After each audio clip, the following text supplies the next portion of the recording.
How's it going, everybody? Welcome to Over the Octagon. This is your boy Nick Nasty and Dirty Bird.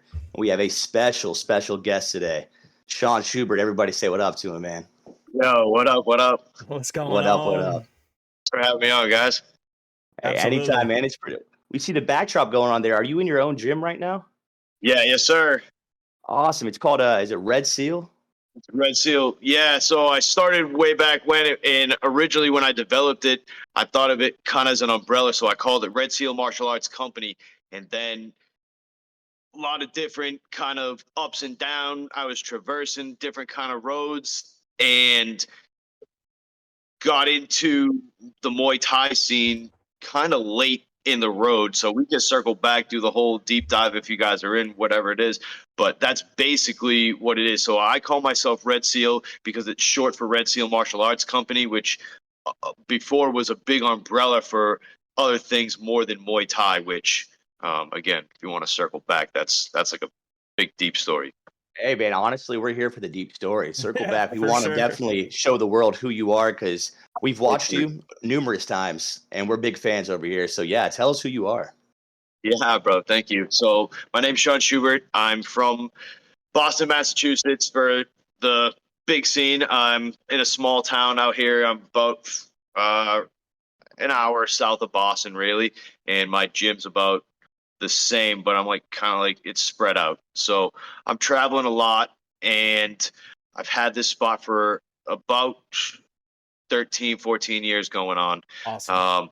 I started doing martial arts when I was a little kid, just getting out of trouble, getting over, all the little kid stuff, teenager, blah, blah, blah, that whole thing, staying out of trouble, fighting, this, that, the other thing. And I had moved away after high school, wanted to kind of get my taste of the world, do my thing. And when I came home, I was kind of just bouncing around. I was a culinary student by trade and was doing MMA as like a hobby because I always had done martial arts. So testing my kind of traditional background to see if I knew how to fight when the rubber hit the road, I entered myself into a lot of these MMA contests in the local scene and was getting my ass whooped for a long time because I have no wrestling background. I never wrestled as a kid. I never did jits because it was all new. When I was growing up, I was 13 when the UFC came out prime. So I remember UFC 1, 2, 3, all that kind of, Dan Severn, all that stuff. Damn. I remember watching. My coach actually cornered at UFC 7. That's how like ingrained we are. Yeah. That's No way, awesome. way. Did he was he ever around? I'm a huge Ken Shamrock fan, and I know he was around that time for sure. I don't know. I'm not sure if he's like kind of rubbing elbows with Shamrock, but definitely we've got like a lot of ties to like Dan Severn comes around here, like messes around, especially with the wrestling guys a lot, which is something that I got into obviously later because I started figuring out like, this karate stuff is only like this big, right? Yeah. Everyone's telling, yeah, you got a black belt, you could do this, you could do that. Like, you can't do nothing. You better like start boxing or something, dude. Like you better start getting your hands on somebody and get your feet dirty. Like, you gotta get, Yeah. you gotta get wet. Like you gotta start mixing it up for real. And that's what I started doing is just going out, getting into the local scene, getting with the wrestling guys, getting with the guys that are boxing, that are kickboxing, and still just kind of feeling my way around. What had happened was when I came back, I was leveling up my culinary thing. And like I said, just training as a hobby and got a little bit of trouble, was working at bars and that kind of scene and pretty much I lost everything, dude. Right. Cause I got in trouble and they're like, yo, right. So I had a lot of, I was like running the kitchen, renting it out, doing food shows, doing all kind of like, stuff, putting that place on the map. As far as I was concerned, I was doing well, as a young kid, 24 years old. And then like rug pulled out underneath me, right? This guy that I was training with kind of says, hey, open a karate school. I'll back you up. We'll get some stuff going. You can kind of be the training guide. You got some MMA experience. Start putting some stuff together. We start doing some stuff together for about a year, and this guy's struggling the whole time behind the scenes. Got all these kind of demons that he's masking with new business and this kind of new stuff. Right? He's hiding a lot of stuff, and just it started to get rocky, weird, real downhill real fast. This guy ends up taking his own life about a year into being in business together, and I'm floored. And oh wow, all these cats are around here, and it's a karate school, remember, so it's a lot of this like honor, pride, believe in yourself. People are getting black belts. People are franchising and open up other karate schools because it's easy. There's no fighting. Nobody's checking your paperwork. Yep. So, you know, there's a lot of people riding on this kind of thing. This guy removes himself to the fullest extent, and now everybody looks and they're like, whoa, you're the guy. You're the new guy. Like you're fighting, you're doing all this training, you have a black belt under him, like take the wheel. And I'm before trying to dig myself out of a hole. And that's kind of what happened, right? Where I'm renting this little room up in the top space of a gym on a second floor with, I don't know, maybe 150 square feet, something like so tiny, like a hallway, you know? And I got just a couple of mats and a couple of like wave bags and bob bags, and I'm doing karate stuff. And that was it, man. I just kind of was like, I need to finish this out. This is all I have. Yeah. So I'm rocking a hard place. Do I go back to cooking and try to grind my way back up through all that, kind of make a minimum wage, doing that kind of bullshit work? Or do I go and follow this fucking dream and start digging myself out of this hole and start learning the game and getting coaching and getting the right kind of looks and getting the right kind of guys in my corner, putting everything in the right kind of priorities? And that was it. I went to Thailand for the first time with a bunch of guys I was training personal protection stuff with. I was a bouncer working, after hours in Boston. So I would work in the kitchen, and then I would go to Boston, work, 10 till 2, 3 in the morning, kicking guys out of bars, clearing streets, doing that whole thing, working with the PD on the road, the whole, theater district, like in a suit, headpiece on, the whole business. And then I saved money. I went with these personal protection guys to Thailand, got a real taste of Muay Thai over there, and still came back, was fighting MMA, learned how to kind of do a little bit of takedown defense and stay on my feet and kind of bang with some guys. And I started to earn a little bit of like a name, but I was still getting beat on the floor, right? Yeah. So these guys are scoring takedowns, they're getting points, they're staying away from me on the feet. I get this coach that he's like, I know that MMA is like to the top, like everybody thinks like, that's how you get famous, that's how you make it, that's how you get a good gym, whatever. Like you guys said, you're into the UFC at first, and then you're like, the local scene's fire, dude. Like, we learn, man. We enjoy it. The local scene so much more. It's more than MMA for you guys too, because you're like, well, Muay Thai's like this. That's like MMA, but nobody's stalemating. Nobody's like on the ground too long, and he's not like looking around. Oh, I can't see what's going on. Some shit's happening underneath people. It just like, unless you know what's up, then it just looks like guys are laying on each other. Muay Thai's like, space, let's go, knockouts, blood. It's all fucking vicious. I tell you, like watching like ONE FC, when we watch like ONE FC and they host like Thai tournaments and stuff, it's the most unbelievable fighting you'll ever see. Yes, and they do it now. They're doing it every Friday night. Every Friday night, yeah. It's finally getting It's there. End of July till September this year. I fought twice out there. I trained at the Fairtex training facility while I was out there. That's awesome. All those guys are there, though. All the guys that you're watching, Ferrari, Fairtex, all there. Everybody that Fairtex in their last name. Like all those guys are training, and it's so ingrained in the culture that they walk around level-headed. They walk Yep. around just like you and me, dapping up, high five, having fun, playing music, doing I stuff love like that. funny. It's a blast, man. It was Yeah. such a good experience. I love that. That's Yeah, incredible, man. I almost feel like you have to make that adventure if you want to ever have a career in Thai. You almost have to make that journey and experience it in the actual culture itself. If not, American Thai is nothing compared to going to Thailand and learning it from someone like them. You know?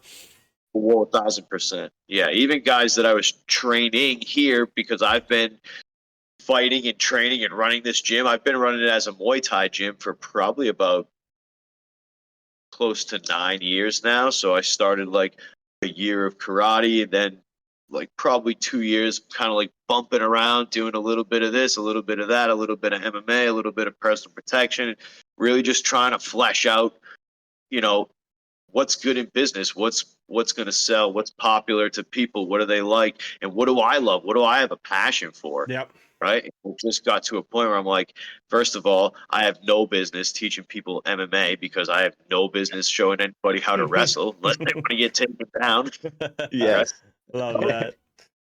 What's the story, right? I started doing just boxing and kickboxing, Muay Thai, and then again, just guys are coming in. Half the groups wants to do boxing shoes and no shin pads. The other guys want to kick and elbow and knee. So then again, it's just like, what's the best thing to streamline this, and what am I doing that I have the passion for, that I have the knowledge of, that I have the moral compass to point these people in the right direction, because they're not playing golf. Like if they go out and fuck up, like it's not like, oh well, like you go out there and fuck up, you're getting hurt, dude. You're getting banged Yeah. out, Oh yeah. kicked in the hitting the livers, all that kind of stuff. It sucks. Oh yeah. So yeah, you can't just be like a virgin teaching sex. Like you got to be the guy that's in it. You got to know what you're talking about. I love You that gotta analogy. you gotta show someone the ropes at the end of the That's day. You know funny. what I'm saying? Absolutely. So Shaun, man, going off the Muay Thai thing on our podcast, we frequently talk about Muay Thai is not being used enough in MMA as it used to be. You know, you in the early 2000s, late 2000s, you had guys like Anderson Silva just straight up running mixed martial arts with Muay Thai as their primary, martial art. And do you know why? Why it's not getting? I see the rise now. People are finally hearing about it. I know jiu-jitsu is very popular, but do you know why fighters just stopped using it for a while? What's your take on that? I'm definitely unclear why the shift happened. I would say my personal opinion would be that something like MMA, where there's such a vast set of tactics and approaches that you can start to work in and incorporate and get good at, then you start figuring out how to be the most efficient in the game, right? So Yeah. if eventually that's what happens, that's just human nature. Doesn't matter what it is, they just figure out what's the rules, and then how do I play around that and be the most effective and the most efficient? How do I win the game the best? The UFC could give a shit less who's the champion, and if they're a wrestler, if they're a striker, as long as they're selling tickets, nobody cares. True that. So if that guy good on the mic, if that guy can get the crowd going, if that guy can whatever, like Khabib, again, I'm a Muay Thai guy, right? My whatever of MMA is minimal, but like Khabib, like that guy, all I know as a novice is that he just wrestled you to the ground and sit on you and punch you in the face, and like that was it. Nobody could stop him from doing that. We agree. You nailed that one, dude. You definitely did, my friend. And then that's why I feel like the UFC almost got less popular as it was. Yeah, if one guy could figure out how to stop it, then it would be like, okay, well, that's the new guy. Yep. Right? That's it. Yeah. And I think that now people are finding that Muay Thai, when you learn Muay Thai from Muay Thai guys, it's in here different than it's in the rules and play into this game. It's where like these cats are like the rules of Muay Thai, the scoring is different, especially in Thai. being aggressive in having ring generalship in like the way that you're attacking guys and hitting guys and knocking them off balance and throwing them around is a huge part of how you're scoring points over there. Oh yeah. So if I fucking smoke you and you can cover up as much as you want, or you can check a kick as good as you want, if I can move you, off balance you, make you kind of like wince or something to that effect, I'm scoring, and I'm scoring big on those kinds of things. Where just like hitting you aggressively or knocking you around and making you look like you're weaker than me is a big part of that game, which now these MMA guys are figuring out, like, hey, if I just fucking figure out how to stop takedowns and keep cats on their feet, well, Yeah. clinch is very effective. They're striking, the foot sweeping is good. A lot of these wrestling guys are still on the fucking tail end of figuring out what they're doing and how to stop it and how to like wrestle it or whatever that case is. So but something like MMA is going to constantly be evolving because guys are constantly going to get older. They're going to constantly age out, or the UFC is going to be like, well, you didn't sell, or you didn't blow up, or you didn't do this, or you didn't do that. See you later, dude. 2 fights, 1 fight, 3 fights, 5 fights. Like, they don't care. Like, see you later, dude. They'll kick you out like this. They don't give a shit. Yeah. Billion guys that want to be in the UFC. You got a billion people out here. What's the chances you're getting the next McGregor, the next Ngannou, the next whoever, right? You're getting the next guy that's going 30-0 and being like, nobody can stop me. I'm the best. See ya. Yep. That's exactly what they're doing, man. And so every time that happens, now Khabib's gone. Now who's the guy? Now who's the next wrestler? Who's going to move into that space? It's just like there's a chink in the armor that fills that space. Boom. Like, who's going to, like, something gets, right? There's a little bit of movement. Where can they put the fill? Yep. That's how it's going to be like that. It's a constant feeder because everybody wants to go to the UFC. Everybody wants to be famous. Everybody wants to be Conor. Everybody wants to have $1 million for punching someone in the mouth, talking shit on the microphone, selling whiskey, getting drunk, throwing shit through windows. Like, like that's the best. Like, who's gonna say no? Like, yeah, you want to be an asshole? Fucking get $1 million and then like go fuck off. Yeah, I'll do that for a couple of years. That sounds good to me. For sure, absolutely, man.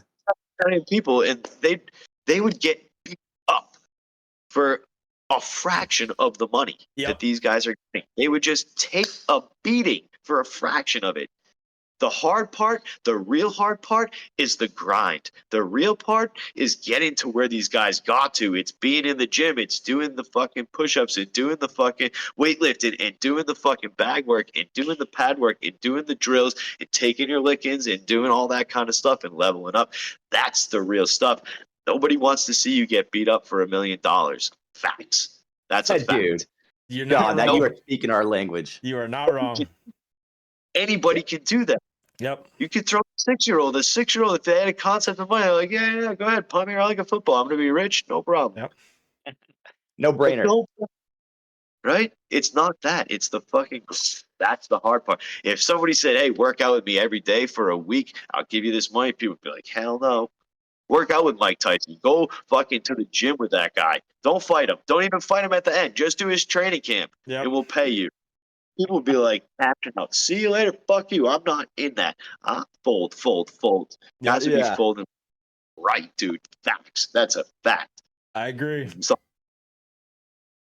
awesome, man. Well, I speaking of fighting styles and everything like that, dude, I'm not gonna lie. I am a huge fan of your style.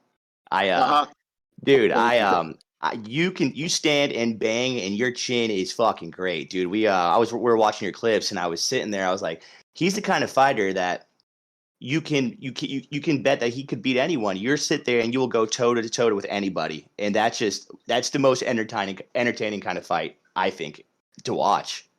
I appreciate that, man. Thank you. That's awesome to hear. Obviously, thank you, man. Really oh hell yeah, dude, we got you over here. And I was I was like, where do I know this man from?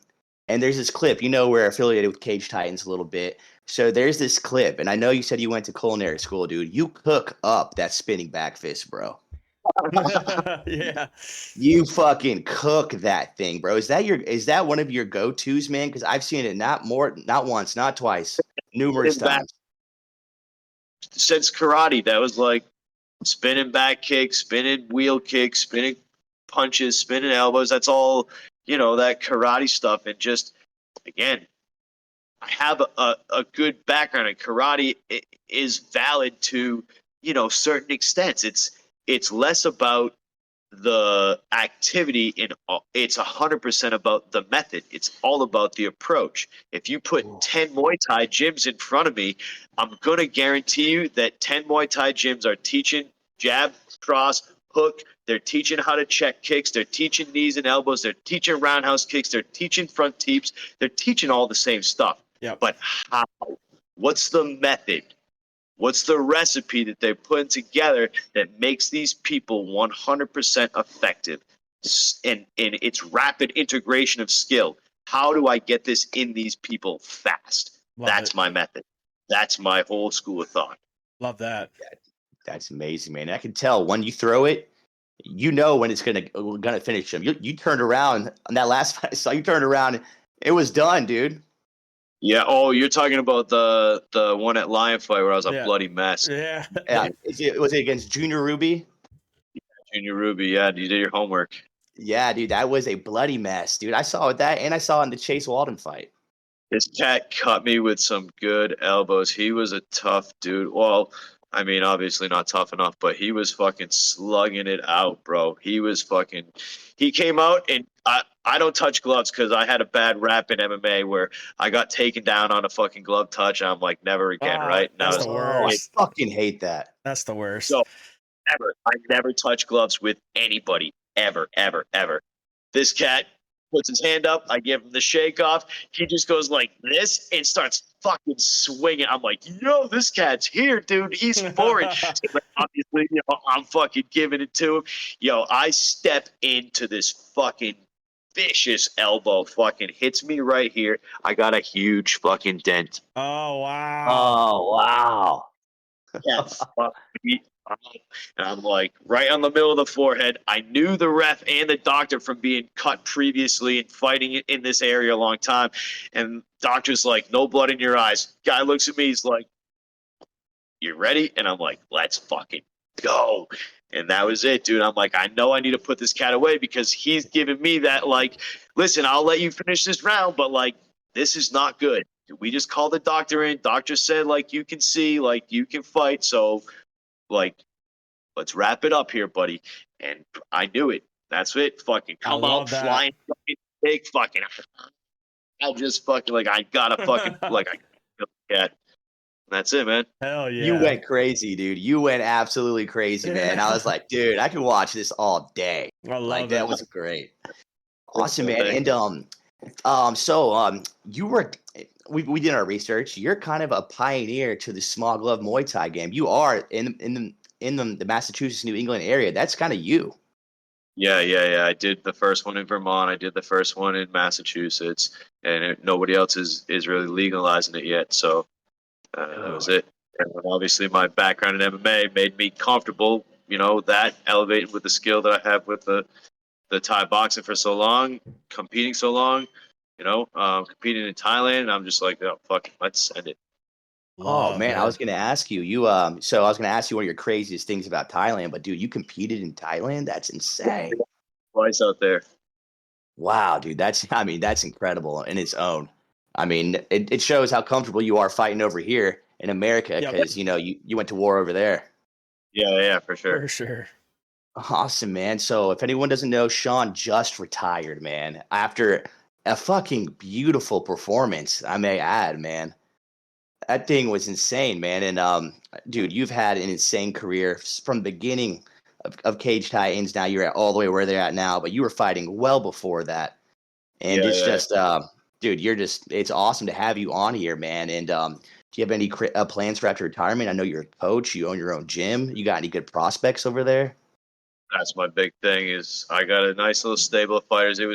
That was what really pulled me back to this side of the fence is because I've been playing both sides for so long where I got a good young stable of fighters, all amateur guys, and they really need the the love, the coaching. They need to be brought to that new level where like every 6 weeks, 8 weeks, I can't be going into fight camp and putting that stuff on the back burner. So that's really like the new plan, is to like get these guys. I got some people doing some big stuff around here. They're really fucking like pulling their weight and then extra, doing some big stuff for the gym. So we're all signed up to compete at US Muay Thai in Delaware this year. I got a couple of young cats. They're going to be showing some skills out there. It's going to be in April, and then we're going to be hitting the national scene and just really putting the gym like elevated to that next kind of spot. That's awesome. And I want to add, you said Delaware, correct? Is where it's going to be hosted at? Yes. So our other co-host, he's very local to that area. So he's up. So we have connections through him up there, up north. So he's up in that area, and we had planned, sometime next year. We've been talking to Cage Titan a lot about getting up there and checking out an event. And I was like, you know what, dude, these guys, you got a gym too. We might have to stop by and check out the gym while we're up there. No question. That's what's up. Yeah, that would be awesome. Yes, Yeah, we can definitely keep in contact, talk off the pod and figure stuff out, especially if you want to get this cat in Delaware, link up and figure stuff out, especially, we're going to need to find gyms and places to stay warm, places to cut weight, all that kind of stuff out there. So we're going to be looking for connects and people that know the area. Oh, yeah. Well, yeah, he definitely knows the area, so he might be a good one to talk to about it, too. So I'll let him know once we get off. Oh, yeah. Awesome, man. And we won't hold you much longer. You probably got a class to teach here soon. But we always ask our fighters something crazy about them, man. Do you have any crazy pre-fight ritual that you've done or something like that you've done in the past that has stuck with you forever that sounds crazy to everyone else, but it's your thing? Yeah, I was in that weird place transitioning from the MMA to the striking kind of thing. And I was really kind of in my head about where my training was, where my skills were at, where I was, having peaks and valleys. So I started getting into sports psychology, started getting into hypnosis, and I was hypnotized a bunch of times for this kind of sports psychology, to like get my head in that spot and just like when you're wrapping your hands, you're like setting these anchors kind of. It's called NLP, neuro linguistic programming. So they're like basically guiding you through these like deep trances where like you got to let yourself kind of like get out of the external and start going internal, and they're just like rewiring your subconscious, and you set what they call anchors. And that kind of approach to fighting actually helped me in coaching, because I layer all that stuff in where like we're painting a really vivid picture with context and with the articulation of what's going into what we're doing, and being deliberate with what we're training, when we're doing it, how we're doing it, all that stuff. And then we set these triggers, set these anchors, so that everything's just like in your subconscious. It's firing like you were born with it. That's the idea. So that was like the fucking most wild thing that people look at me and they're always like, dude, no way. Like, yeah. Wow, So, man. Were you like, how long is like the hypnosis like last for? Do you do it like right before the fight? And you're still kind of during it, or? Yeah, like, so they basically like teach you, like I said, to like set these triggers. So you set your like while you're getting like just your brain's just like on like hey, remember the stuff like in your. It's like I said, it's all subconscious. So they're just like while it's happening, it's just like, hey, when you hear this fucking phrase, you're gonna be a chicken. Like that's the joke part. That's like the entertainment part. But like the reality. This stuff's been around since like the 18th century. That's wild. Yeah, that is the coolest answer I've ever received. I'm not gonna lie to you, man. I've had some cool ones. Yeah. That was it, man. And well, awesome, man. We want to say thank you again for coming on the show. Absolutely. And do you think you're ever gonna have an urge again? Just watching your fighting style, man. There's a lot of people who do retire, but then they come out there, and I could see you in it as a bare knuckle fighter all day, bro. People that just turn their heads right now, just looked at you. Yeah. Yeah, fuck yeah. Yeah, Listen, man.